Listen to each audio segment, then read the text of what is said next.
পাকিস্তানের মধ্যস্থতায় যুক্তরাষ্ট্র, ইসরায়েল ও ইরানের মধ্যে একটি দুর্বল যুদ্ধবিরতি ঘোষণা হলেও দ্রুতই কমছে না জ্বালানির দাম।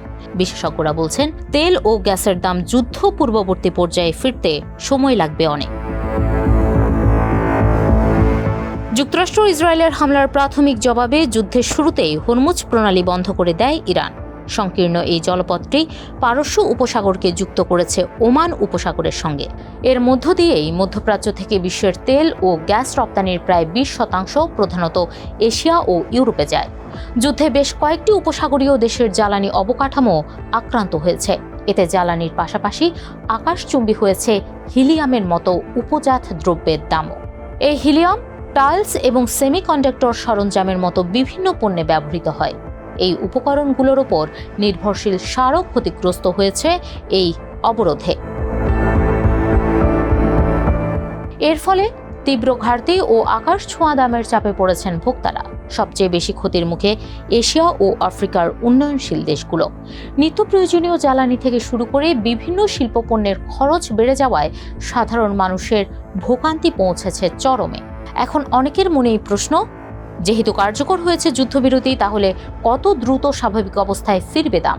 টাফটস ইউনিভার্সিটির অধ্যাপক রকফোর্ড ওয়েটস বলেন, কেউ যদি দাবি করে তিনি এই প্রশ্নের উত্তর জানেন, তবে তিনি মিথ্যা বলছেন।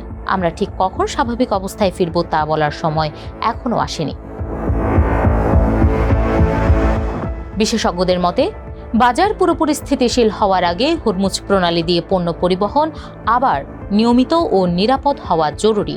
ওয়েটস বলেন, আমরা বৈশ্বিক তেল বাজারের ইতিহাসে সবচেয়ে বড় বিপর্যয় দেখতে পাচ্ছি।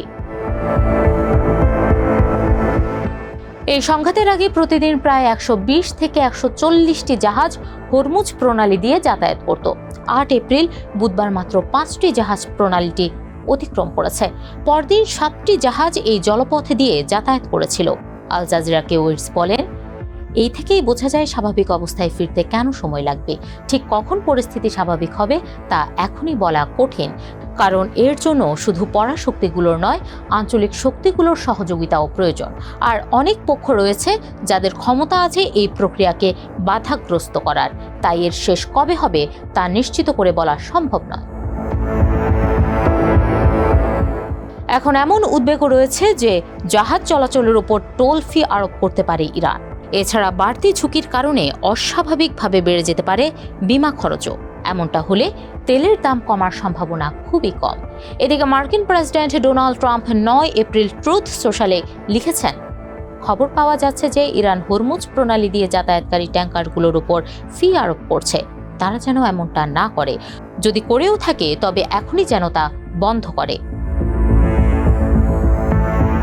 তবে বিশেষজ্ঞরা একমত যে প্রতি জাহাজে প্রায় $20 লাখ এই কথিত ফি তেলের দামে বড় কোনো প্রভাব ফেলবে না। রকফোর্ড ওয়েটস বলেন, তেলের দাম বাড়ার কারণ বিমা নয়, এর মূল কারণ হলো ট্যাঙ্কারগুলোর নিরাপদ যাতায়াত। টোল খরচও মূল কারণ হবে না। উইচিটা স্টেট ইউনিভার্সিটির অধ্যাপক উষা হেলি বলেন, প্রণালী আবার খুলে দেওয়ার পর বোঝা গেছে বাস্তবতা কতটা কঠিন। যুদ্ধবিরতি ঘোষণার কয়েক ঘন্টার মধ্যেই চাপের সেই লক্ষণ স্পষ্ট হয়ে উঠেছিল। সমস্যা আরও জটিল হয়ে ওঠে যখন ইরাক সহ কয়েকটি দেশ সীমিত মজুদ সক্ষমতার কারণে উৎপাদন বন্ধ করে দেয়। এতে তেল সরবরাহ আরও বাধাগ্রস্ত হয়। উষা হেলি বলেন, এসব দেশের উৎপাদন স্বাভাবিক হতে কয়েক সপ্তাহ বা মাসও সময় লাগতে পারে। তিনি আরও বলেন, অবকাঠামো ক্ষতিগ্রস্ত হওয়ায় এলএনজি সরবরাহ স্বাভাবিক অবস্থায় ফিরিয়ে আনতে কয়েক মাস সময় লাগবে। সবকিছু ঠিক থাকলেও পরিস্থিতি স্বাভাবিক হতে 3 থেকে 6 মাস সময় লাগতে পারে।